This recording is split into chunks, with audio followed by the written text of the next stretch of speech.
Bonsoir à tous, bienvenue dans votre 19h dans lequel nous reviendrons ce soir sur la polémique qui touche actuellement le département. La célébration de l'Aïd el-Kabir, la fête la plus importante de l'islam, aura lieu samedi à Mayotte alors qu'elle est prévue ce vendredi dans le monde musulman. Le Grand Cadi s'en explique ce soir dans votre journal. Dans votre journal également, l'invité de la rédaction ce soir c'est Quentin Cédès, délégué CGT Mass Éduc Action. Nous reviendrons sur le bilan de la rentrée scolaire et ce mouvement social qui se prépare chez les enseignants. Merci d'être avec nous. Voici les titres de votre journal. Une polémique est née cette semaine autour du jour choisi pour la fête de l'Aïd el-Kabir. En effet, ce jour sacré aura lieu samedi à Mayotte, là où les autres territoires musulmans ont retenu la date de vendredi. Nous avons souhaité recueillir les réactions de la population qui peine à comprendre cette différence, mais aussi l'explication du Grand Cadi de Mayotte. Reportage. Le 12 septembre, la CGT va se mobiliser pour une journée d'action et de grève dans toutes les entreprises et services du pays. Objectif, contester la réforme du Code du travail. À Mayotte, les syndicats s'organisent, notamment du côté de la CGT Éducation, qui compte bien prendre part à ce mouvement social. Explication. Cela fait maintenant plus de 2 ans que le CUFR a signé la convention Université Lieu de Culture. Ateliers, conférences, masterclass, concerts, les activités proposées sont riches, diversifiées et s'adressent aux étudiants, mais aussi à l'ensemble de la population. Focus sur la rentrée culturelle du CUFR à la fin de cette édition. Le grand pèlerinage débuté ce mercredi à la Mecque en Arabie Saoudite. Près de 2 millions de fidèles musulmans sont attendus pour accomplir le 5e pilier de l'islam. Un événement où également l'Aïd el-Kabir, le sacrifice du mouton, fête la plus importante de l'islam, sera célébrée. Une grande fête qui approche donc à grands pas, prévue ce vendredi dans l'ensemble des pays musulmans. À Mayotte, l'Aïd el-Kabir aura lieu ce samedi suite à un communiqué du Grand Cadi. Une décision qui pourtant aujourd'hui surprend plus d'un et suscite de vives réactions. Le point dans ce reportage de Leslie Vimenet.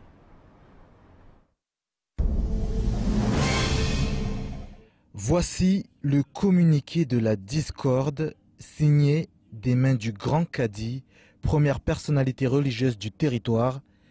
L'Aïd el-Kabir aura lieu ce samedi à Mayotte, mais la décision est loin de faire l'unanimité dans le département. Concrètement, l'Aïd c'est le vendredi parce que je vois mal aujourd'hui le jour de Arafat tombe le jeudi et ceux qui ne sont pas allés à la Mecque, eux font le ramadan ce jour-là et je ne vois pas pourquoi on fait le contraire.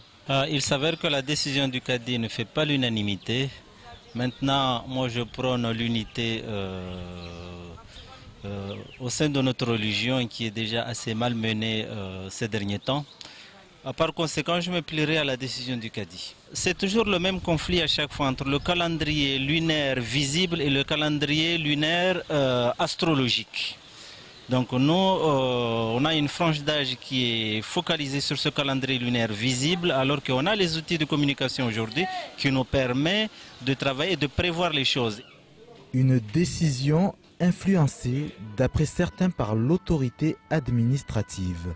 Tout le monde dit que l'Aïd devrait être vendredi et que le Cadi le met le samedi. Je pense que c'est une décision purement administrative qui a influencé la décision du Cadi.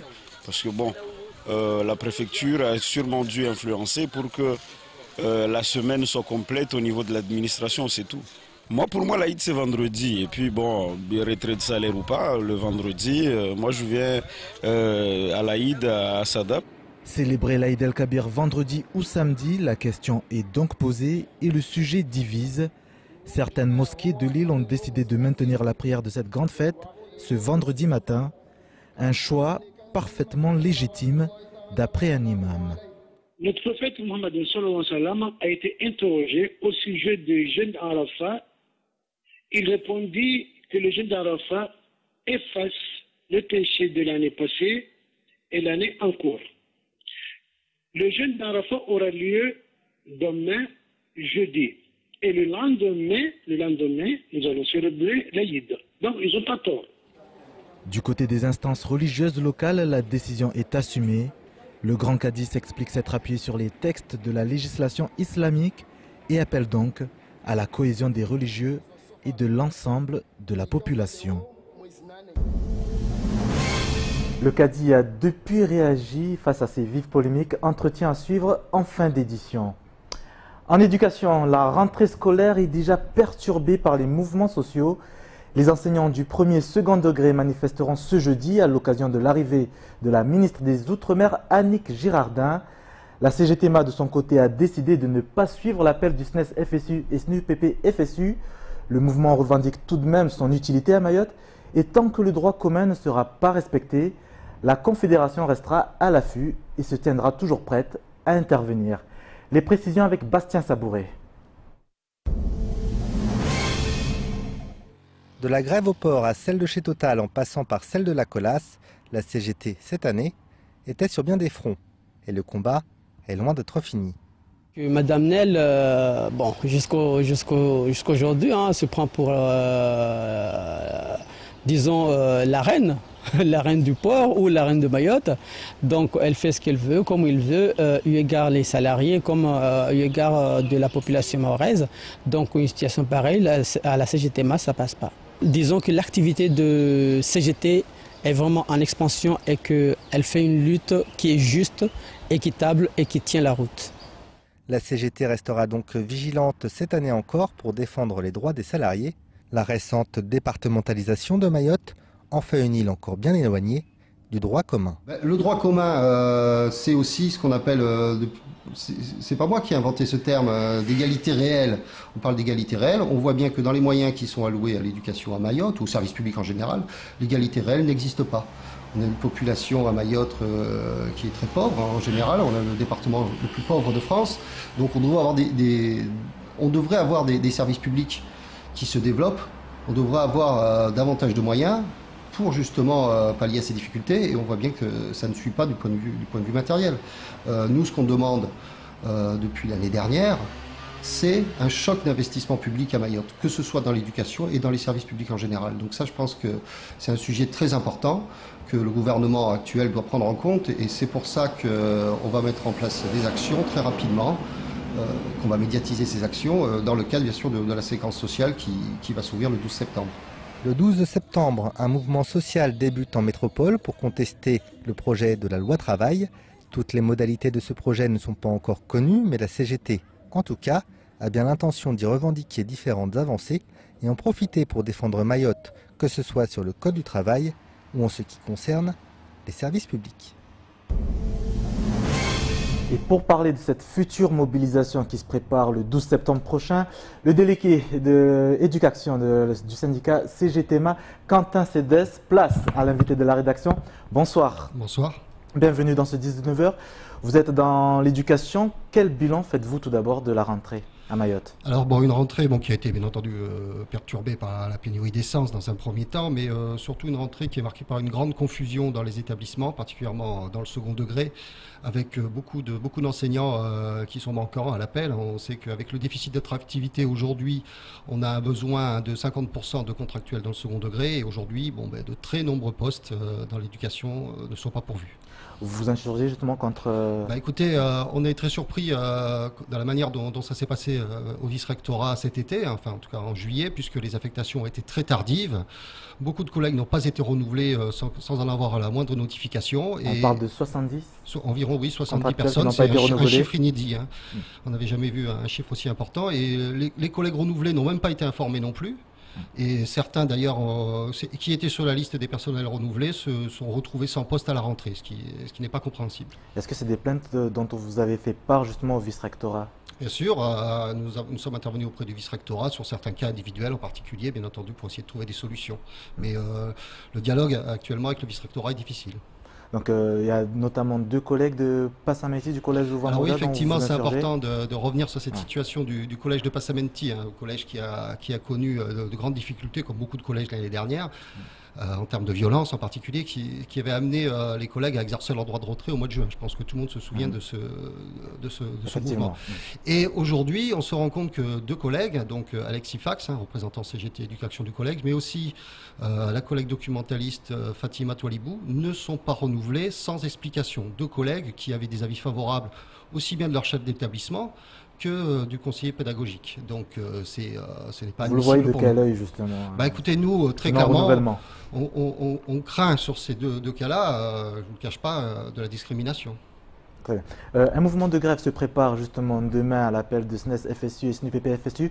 Vous avez décidé de ne pas suivre ce mouvement de grève, pour quelle raison?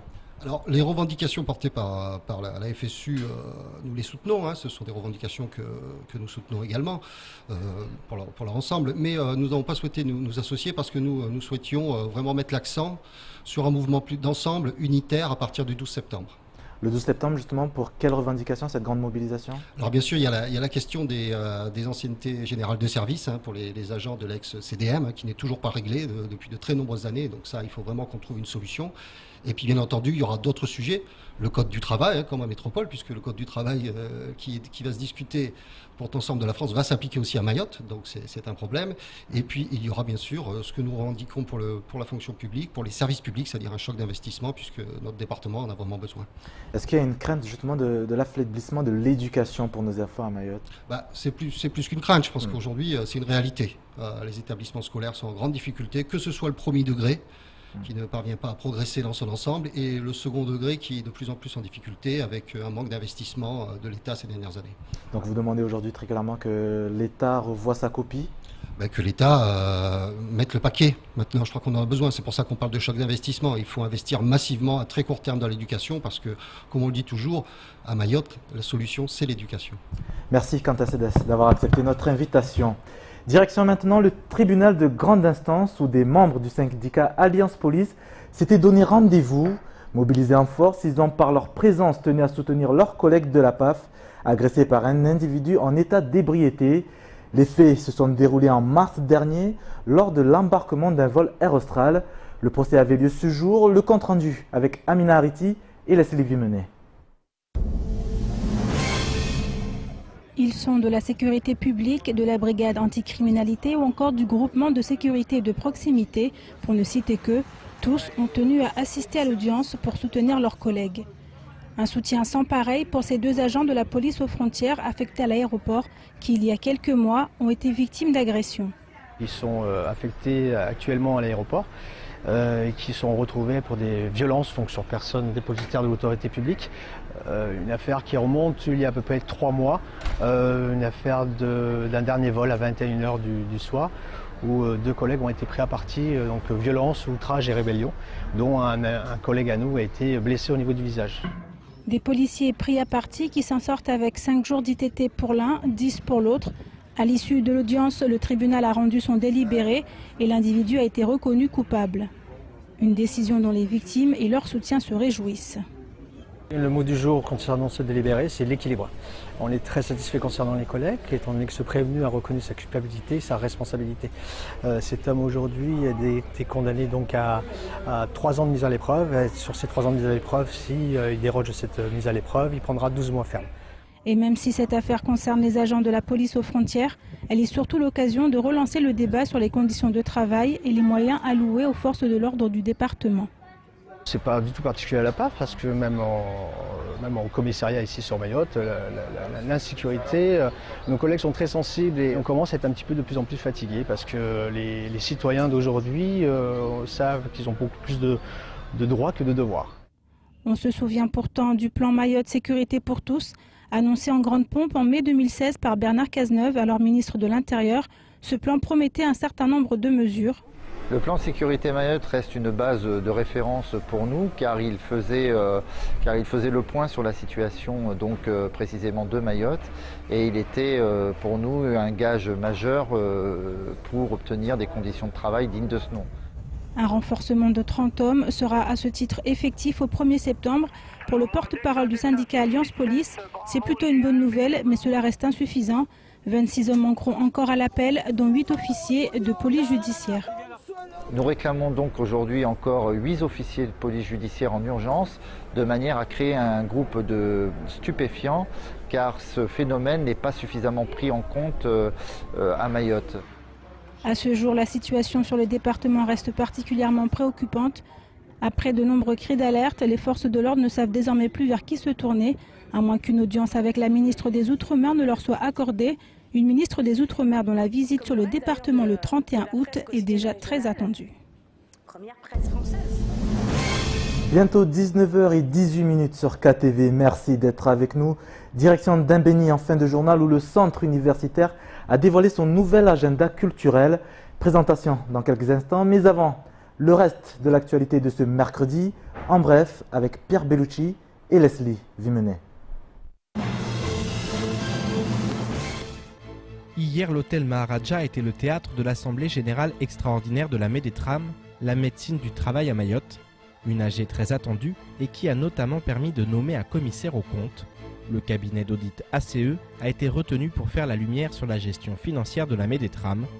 Michel Taillefer, représenté par Vincent Chublin, a pour sa part réclamé des explications quant au fait que les états financiers 2016 ne sont pas encore prêts. Il s'interroge par ailleurs sur l'argent dépensé pour les déplacements, les avances faites aux fournisseurs ou encore le cumul des dépenses pour la communication qui pour la seule année 2015 s'élèverait à plus de 152 000 €. Après la désignation du commissaire aux comptes, les réponses réclamées par l'ancien président du MEDEF devraient permettre à chacun d'y voir plus clair sur la gestion actuelle de la médecine du travail. Le prochain recensement de la population approche à grands pas dans l'ensemble des communes de l'île. À Dzaoudi l'abattoir, il aura lieu du 5 septembre au 2 octobre prochain. Un agent recenseur se présentera dans chaque foyer et selon la municipalité, la coopération de toute la population est indispensable. Elle est rendue obligatoire par la loi, mais c'est avant tout un devoir civique utile à tous. Le recensement permet en effet de connaître le nombre de personnes qui vivent dans la commune. Il détermine la population officielle et la participation de l'État au budget communal est calculée avec les chiffres du recensement. Il fournit ainsi des informations pour décider des équipements collectifs nécessaires, écoles, hôpitaux, électricité, eau, etc., répondant aux besoins de la population. Ces dotations globales de fonctionnement ne seront à la hauteur des attentes qu'à la condition que chacun joue le jeu, et ce dans l'intérêt de tous. Le député Mansour Kamardine s'attaque à une nouvelle problématique, le prix des billets d'avion dans la région. Lors des questions au gouvernement du 25 août dernier, il s'est exprimé en ces termes, je cite, « Les prix des billets d'avion entre Mayotte et La Réunion se sont récemment envolés. L'augmentation des tarifs aériens affecte durement l'ensemble des familles mahoraises, alors que la population du département est la plus démunie des départements de France. Le droit de circuler librement et la continuité territoriale sont dans les faits mis à mal. Cette envolée des prix s'explique par la suppression de la desserte de Mayotte par la compagnie aérienne Corsair, ce qui place de fait la compagnie aérienne Air Austral en position dominante. Le député a ainsi demandé au ministre de l'économie et des finances Bruno Le Maire s'il entendait mobiliser les services de la DGCCRF pour vérifier qu'il n'y a ni abus de position dominante d'un acteur, ni entente entre les acteurs.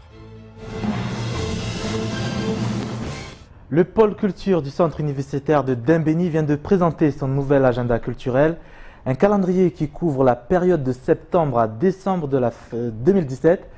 Les événements à venir seront nombreux au sein de l'établissement, ateliers, conférences masterclass, concerts, un projet en partenariat avec l'association Hippocampus, la direction des affaires culturelles et la direction de la jeunesse, des sports et de la cohésion sociale. Présentation du programme avec Adèle Laurent.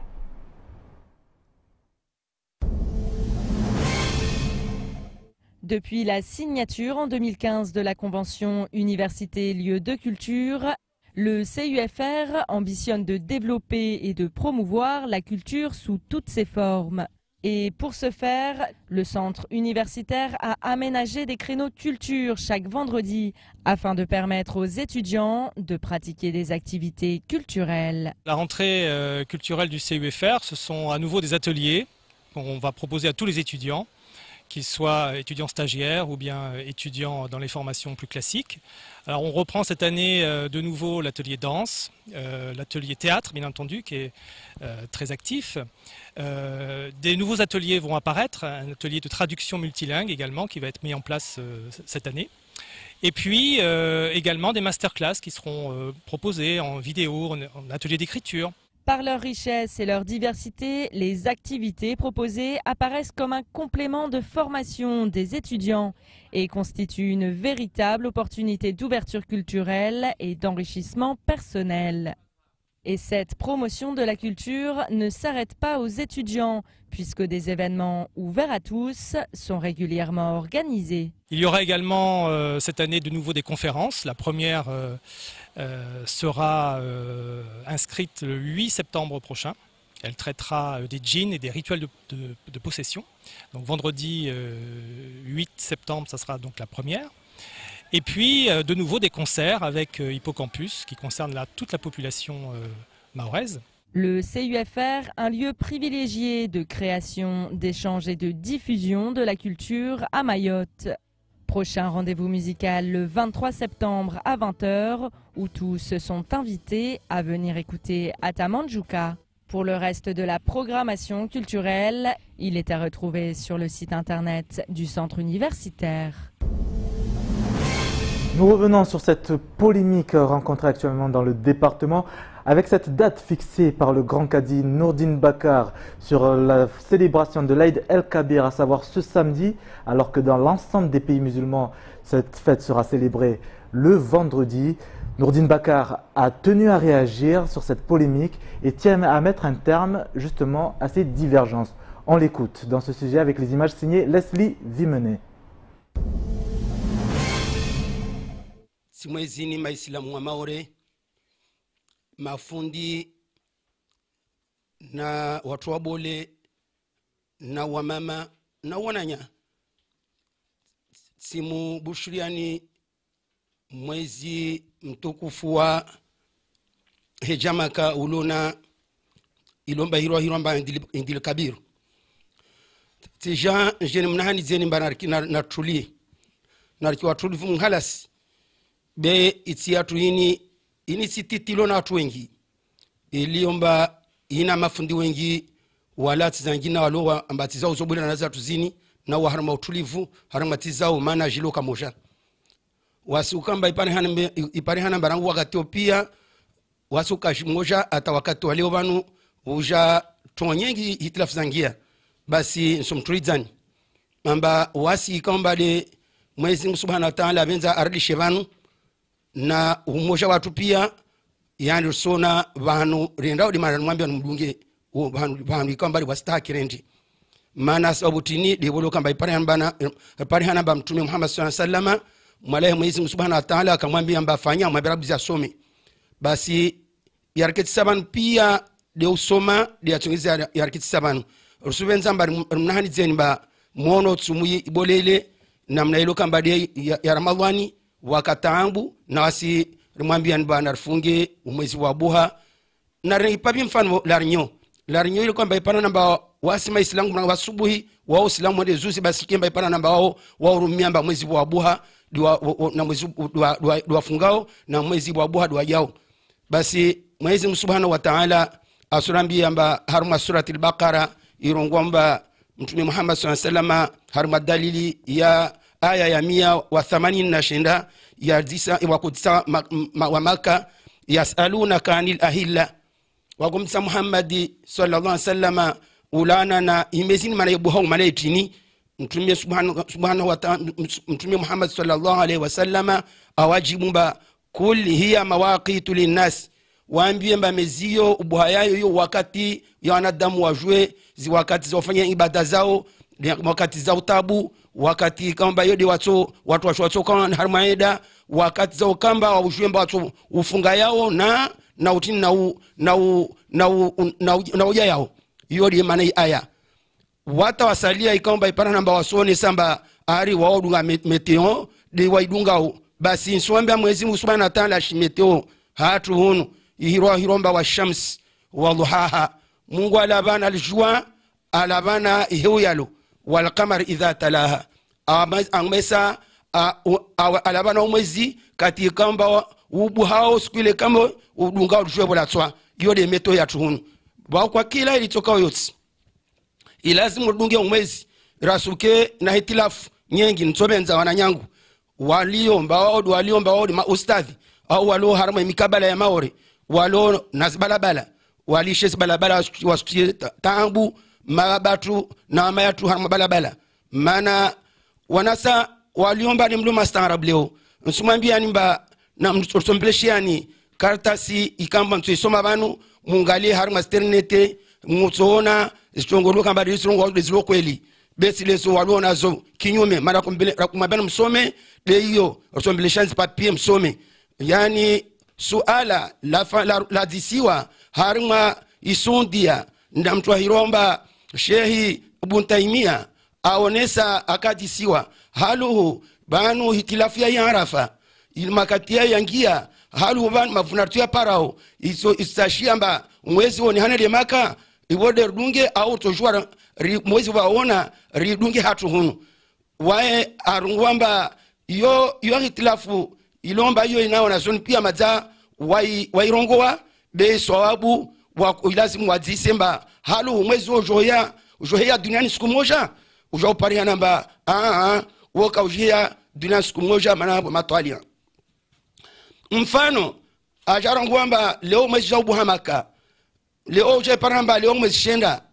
ne vale mazo ubuha pano wangina ileo mba kabla ya maka ije paramba hule maka mwezi shenda na hule wangina wabuha wasuku 10 wabo isuronesa amba wale siku 10 katoshwa wafunga tena mana isiku ya Idi mana wabo isonesa amba mwezi ungwemba mwezi 10 watu waje Idi namna mwezi subhanahu wa ta'ala arambia amba walfajr walayali na ashir yani mje Idi mwezi 10 walwatiri mfunge mwezi shenda wao kwa kila ili tukao yote wa sheikh aonesa namne mbaneka leo usharetare de hatu maore hunu no de leo kamwe uliomba yahowa itoka mwezi shenda maka na hatu itoka mwezi 8 wabo wasirlo hunu yani ritoshua rifunge mwezi shenda ya tuilo jima rijeidi mwezi 10 jeli iyo mwezi shenda maka mana mtume wa sallallahu akonesa amba namfunge makati mwaona umwezi na mje wakati mwauona msikena hitilafu itoka yoti haudungazi aya Qur'ani na udungazi hadithi za mtume Muhammad sallallahu alaihi wasallam yani taipari hana mbelo harma iyo ishio hiyo mwambia namba tumbleshani hiyo irongo amba nekale woma malago maili au harma simbili matulanza au za moja bujabungia hitilafu leo kadhi alo harma malago yale amurisha amba watu walazimu wafunge waje babo hitilafu yaka yani kalima yaka aito yabilira tena wae mtamia onesa amba wakatoka amba ipara namba leo yani mwezi ubuha msuhasibu basi mkatika amba msuja maori mwezi wa Ramadhani basi wakadenambi wajau yani nabdunge Arafa iliyo harima yani sianyu. Wassalamu alaikum wa rahmatullahi ta'ala wa barakatuh. Voilà pour la réaction du grand cadi de Mayotte, Nourdine Bakar. Bonsoir Pierre Bellucci. Bonsoir Sonny, bonsoir. Alors, à tous. On l'a vu dans cet entretien, il n'y a pas eu de traduction au final, pas de sous-titres. Mais vous allez nous expliquer pour quelles raisons le cadi a décidé de mettre un terme à cette controverse actuellement. Effectivement. Alors pourquoi déjà pas de traduction? Parce que effectivement c'est extrêmement technique. On est dans des termes religieux et puis aussi dans le calendrier lunaire. C'est complexe. On ne voulait pas se lancer dans une traduction hasardeuse qui n'aurait pas forcément collé aux propos du grand cadi. Donc nous en sommes désolés. C'est pour ça aussi qu'on va faire un point tout de suite, rapidement, pour expliquer qu'il a voulu mettre un terme à cette polémique. Effectivement, l'Aïd el-Kabir à Mayotte sera célébré samedi. Il est autorité compétente. Il a expliqué pourquoi. C'est vraiment par rapport au fuseau horaire et au calendrier lunaire. À la Mecque, en Rafat, sera célébré le 9e jour, à savoir jeudi. À Mayotte, en Rafat, par rapport au calendrier lunaire, sera vendredi. Et donc la célébration de l'Aïd el-Kabir aura lieu samedi. alors qu'elle aura lieu à la Mecque le vendredi. Donc c'est vraiment une histoire de calendrier lunaire, c'est ce qu'il a essayé d'expliquer, de résumer en expliquant qu'il y avait plusieurs théories, il y avait des divergences effectivement, mais il a appelé tout le monde à se réunir, à s'unir et aussi à avoir foi aux compétences du Grand Cadi et de tous ceux qui à Mayotte ont compétences et voilà, ont autorité religieuse. Donc je pense que c'était important de donner la parole au Grand Cadi, qu'il explique un peu son point de vue, pourquoi il a pris cette décision aussi, et il l'a fait vraiment de manière religieuse. Il s'est appuyé aussi sur un travail savant. Donc voilà, donc on sait que certains ne seront pas d'accord. Maintenant, je pense que la polémique a pris fin et l'Aïd El-Kabir sera célébré samedi à Mayotte. Merci Pierre pour ces précisions. Je rappelle juste que la vidéo sera diffusée cette fois-ci avec les traductions sur notre page l'infocozy.fr. Merci Pierre. Fin de cette édition, merci de votre fidélité. Dans un instant, les rediffusions des temps de parole de ce mercredi. Retour de l'information dès demain matin, 6 h avec la matinale de Cozy. Je vous retrouve à 19 h pour un nouveau chapitre de votre actualité. Belle soirée à tous et à demain si vous le voulez bien.